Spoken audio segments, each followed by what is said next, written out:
अपने हिस्से में जो है उसी में खुश रहो। दूसरों की प्लेट देखकर अपनी दाल रोटी को बुरा ना समझो। एक दिन हारून अल रशीद ने अपने बावर्ची को हुक्म दिया, आज बहुत लजीज और महंगे पकवान बनाओ। बावर्ची ने जाफरानी बिरयानी, मांस, मुर्ग मुसल्लम, शाही टुकड़े, बादाम का हलवा सब कुछ तैयार किया।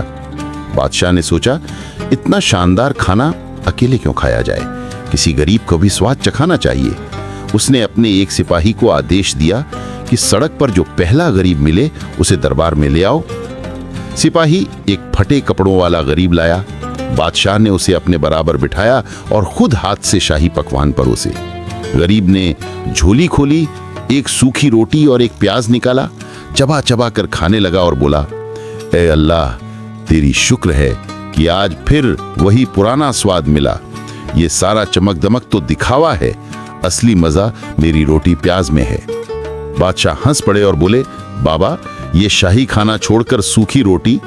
गरीब ने कहा, हाँ हजूर, मैं 70 साल से यही खाता हूं और खुश हूं। आप 70 दिन ये शाही खाना रोज खाकर देखो, फिर पता चलेगा सुकून कहाँ है। बादशाह को बहुत हंसी आई।